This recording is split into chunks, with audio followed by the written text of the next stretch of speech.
Hej og velkommen til Michaels YouTube-kanal, The Share Finder The World. Der har jeg været inde og kigge på Kellogg's Cornflakes, breakfast, morgenmad, som rigtig mange mennesker bruger. Mange unge mennesker bruger, også voksne bruger. Jeg bruger det selv. I like it too. Yes, it's very good on morning. Yes. Jeg tager den lige on Dennis først. Vi kender det alle sammen. Vi spiser det. Nogle spiser guldkorn, nogle spiser cornflakes, nogle spiser alle de her ting, forskellige ting. Der er jo forskellige udgiver af dem, ikke? Ja. Jeg ved ikke, om guldkorn var inde i. Det var måske lige en talefejl. Men I kan jo se, hvor i verden de kører rundt, ikke? Det er over det hele. Ja. Og de er selvfølgelig også i Danmark, som er her. Og de er selvfølgelig også i Amerika.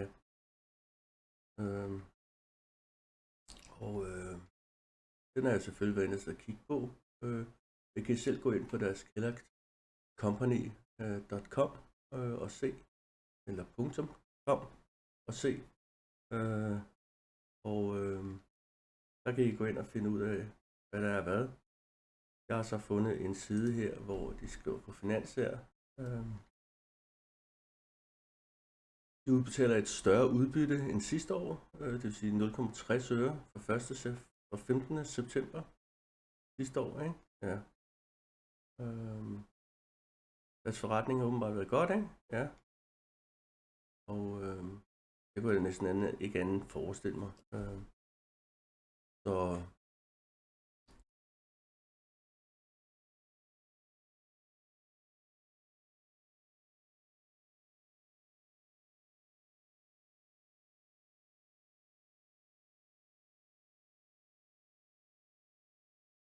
okay. Og der står godt nok noget andet her, det må jeg indrømme. Ja. Der står, at den har været faldende i de sidste mange år, ikke? De sidste 5 år, ikke? Ja.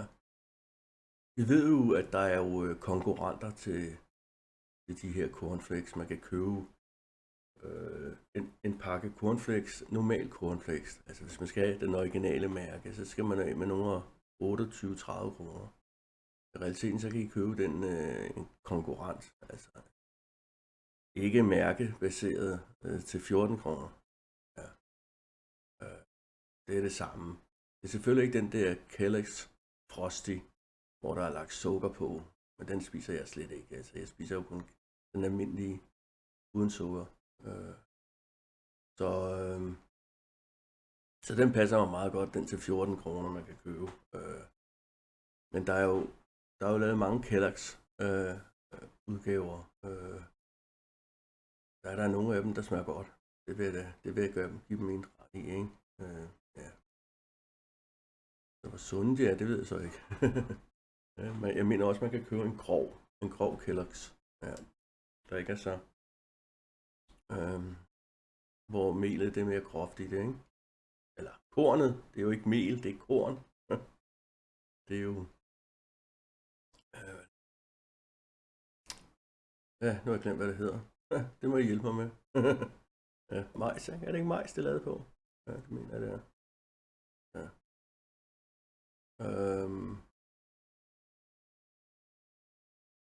Men det kan I selv gå ind og sidde og studere. Nu har jeg fundet den, jeg stødte på den rent tilfælde. Og jeg har jo selvfølgelig også fundet aktien.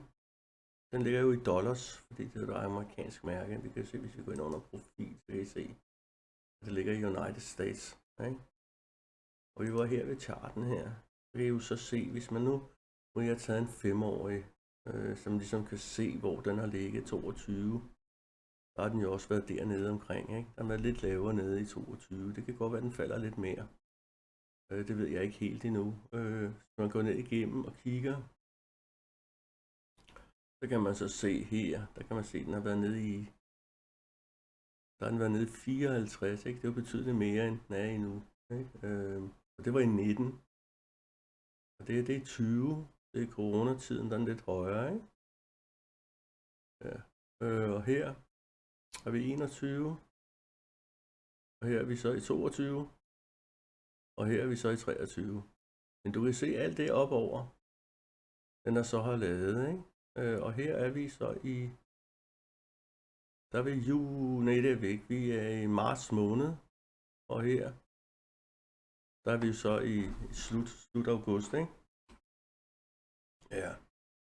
Og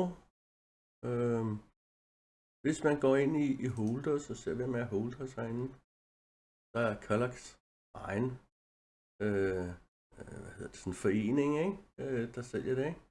Og så er der Vanguard og BlackRock, ikke? Og Wellington, dem kender vi jo godt.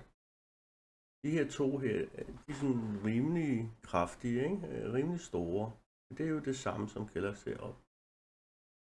Og det er jo ikke sådan nogle enkeltmands, det er det ikke. Nej. Det er jo sådan nogle kæmpe store, ikke forening, hvad hedder sådan noget? Ja, det er noget af duren, ikke? Som køber det op, ikke? Ja.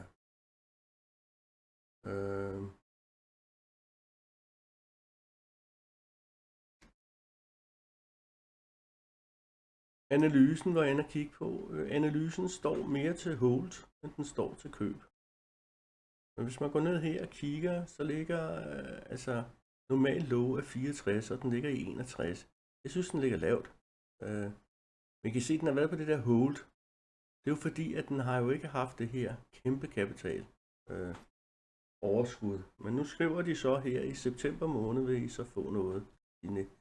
På den 15. september, der vil det stige. Ja. Det ville også være godt, hvis aktien steg, fordi så kan man måske tjene lidt på det. Ikke? På den korte bane. Ja. Normalt siger jeg aldrig den korte bane, jeg siger altid den lange bane, men når vi er nede i den her prisklasse, så kunne man måske godt gå ind og tjene en del penge på den korte bane. Ja.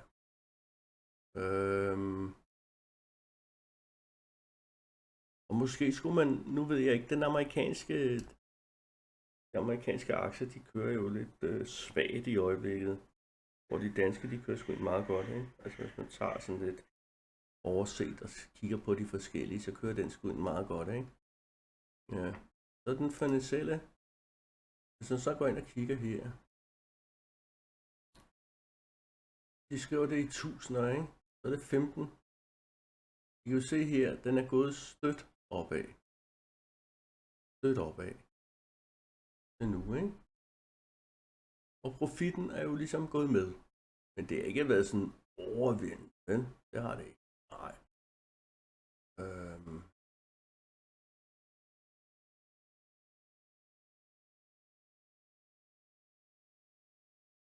Det har det ikke. Nej.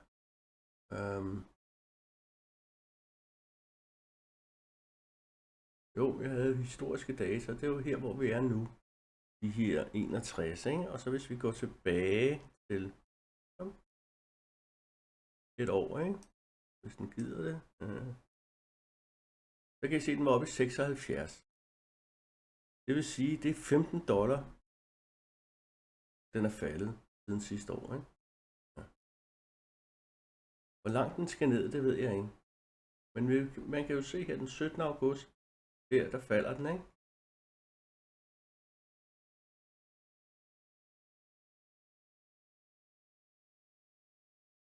Den ligger lidt og kører lidt frem og tilbage der i 60'erne, ikke? Men den er lavt nede nu. Ja, det er den. Hvis vi tager en statistik, så er selve selskabet gode for $20,97 billion. Ikke? Mange penge. Det er også stort. Det har eksisteret i mange år. Ikke? Ja. Og hvis man går ind og kigger på deres profit, så har de en profit på $4,62 billion. Det er meget godt. Og hvis vi kigger ned igennem her, så ser vi ikke noget minus. Prøv at lægge mærke til det, der er ingen minus. Først når jeg kommer herover og siger de 52 uger, så har vi et lille minus på 17,48% på et år. Det kalder jeg for et lille minus, fordi jeg har, når jeg går ind og kigger på de her forskellige kompanier af de her forskellige staks, er der nogen, der har noget meget større. Men det er selvfølgelig stort. Det må godt have været lidt mindre. Hvis du så har SP 500, så har de ikke noget minus. Det har et plus på 9,31%. Og I kan se på 72 uger, der har den været oppe i 77,17. Okay? Og på 52 uger, der har den været 60. Okay? Det laveste. Ja. Og I kan se, hvad den er der. Den er 41 her. Det laveste er 60. Det vil sige, at den er faktisk nede i deres laveste, ikke? Ja. Så umiddelbart, så synes jeg, at den ser meget fornuftig ud. Det synes jeg. Men der kan være noget, jeg ikke har læst, som vi altid skal gå ind og undersøge. For mig også, og for jer selv, før jeg køber noget som helst. Det er at gå ind og kigge, om der er noget, som jeg muligvis ikke har læst. Jeg har jo lavet en overfladisk gennemgående af den. Jeg har ikke gået den helt i dybden. Men jeg har observeret, at de har haft et dårligt regnskab i 5 år. Ikke? Altså, der har ikke været noget fremadrettet, men jeg tror, det skyldes også alle de her konkurrenter, som kan gøre det billigere. Mærket, at de kan formået. Det kan jo også være timingen og alt det her. Det kan være mange ting, der gør, at forretningen har været så nedadgående. Ikke? Det kan også være dem, der skal sælge varen, som ikke har gjort det godt nok. Det kan være mange ting. Ja, det er ikke kun det ene, og heller ikke kun det andet. Det skyldes rigtig mange ting. Det kan også hele den her globale opvarmning, vi alle sammen er indåndet os under, ikke? Det kan også være skyld i det, ikke? Ja.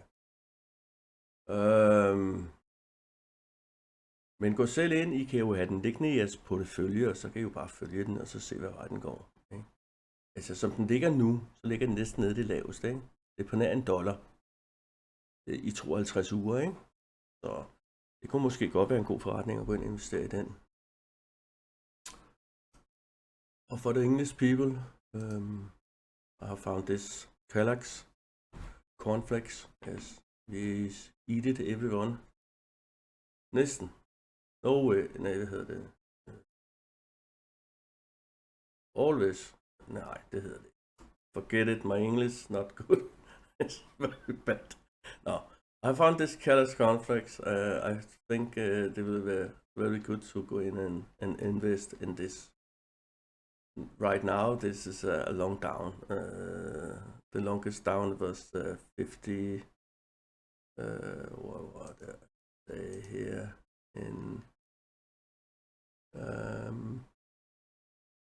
Yes, here 60. Longest down was 60, and now is 61. Yes, I think you have not so good business in. You can see we see this or in this organization here. You have a little.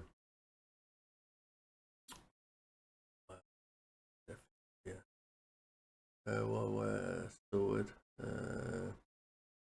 Was longer up, yes.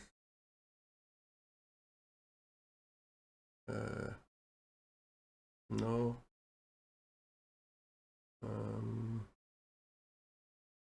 Oh, yeah. So here, you can see here, and have been not have a so good in the last 5 years. So, but this very long down right now. You can see here, it's the same, eh? Yeah, it's the same some 20, eh? I think at now hvis you skal have someone and make some money on, so this go in and buy. They're talking also in you have a bigger dividends in the 5th September and 0.6 60 cents, eh? Yeah.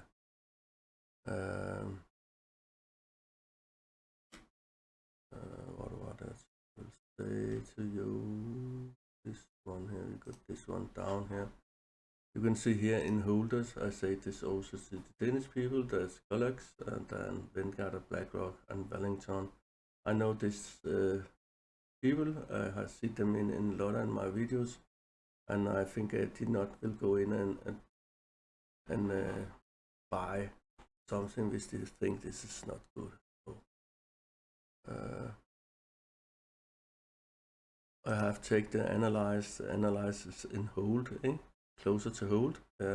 What you can see here is very low and low in 64, and here 61, and high in 82. But if you go in here and sell it here, you will make some money. Yes, yeah.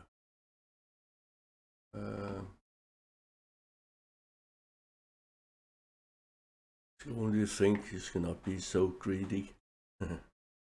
You must also think on yourself. Yes. Historical data, and you can see there. I say this is 61, and we go back to here. You see the dividend.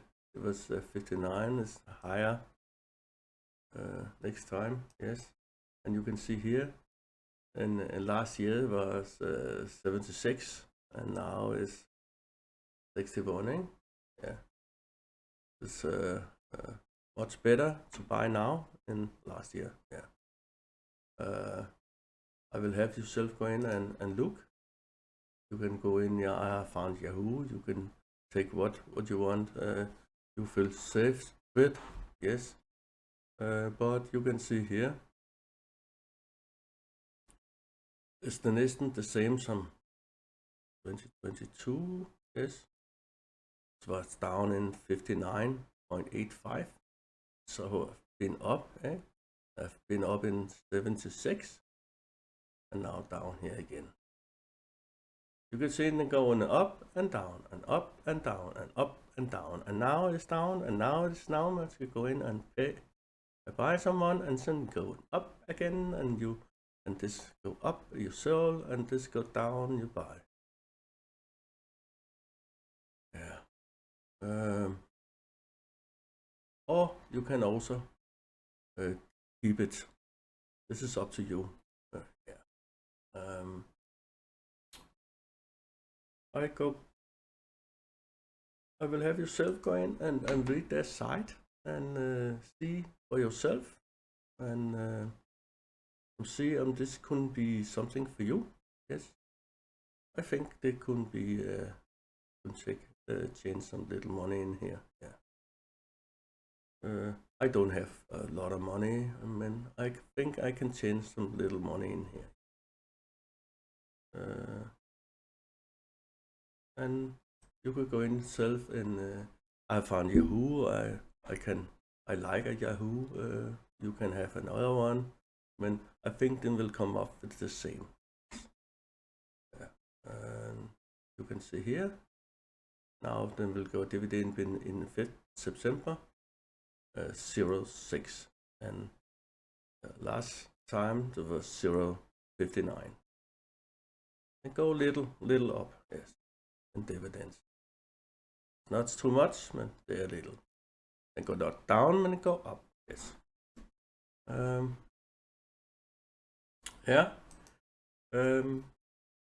Jeg vil gå til You Må Have a Good Day, the English people, yes. Og til jer andre danske her, jeg vil lige gå tilbage til jer. I må også have en rigtig god dag, men husk altså at læse. Og the English people always read. It's very important you read before you buy anything I tell you about, okay? Yes. Og til jer andre danskere til sammen, I skal også læse. Det kunne være, at der var noget, som jeg ikke havde set. Ja. Men, som jeg sagde, den ligger i $61. Og hvis vi skulle lige tage det, jeg er ikke så god til det der hovedregning, jeg må lige have en lille robot her til at hjælpe mig. Og hvis jeg siger 61,5, ikke? Så er det vel ikke gået helt galt i byen. 61,5 gange $1,07, så koster den 430 kroner per aktie. Ja, det gør den. Cirka. Og så skal I selvfølgelig betale for omkostninger. Så skal I jo, det er jo ikke nok bare at gå ind og købe for 1000 kroner. Man skal jo købe for lidt mere, hvis man skal tjene lidt på det. Altså. Ja, det bliver man nok nødt til. Ja. Ellers bliver det sådan nogle små beløb, man tjener, ikke? Ja. Ja. I må også have nu en rigtig god dag. Og i dag har jeg jo lørdag. Vi har loppemarked der, hvor jeg bor. Så det bliver spændende lige at se, hvad der sker her. Ja. Ha' det nu godt til jer danskere og til the English people. Have a good day to you too. Hey.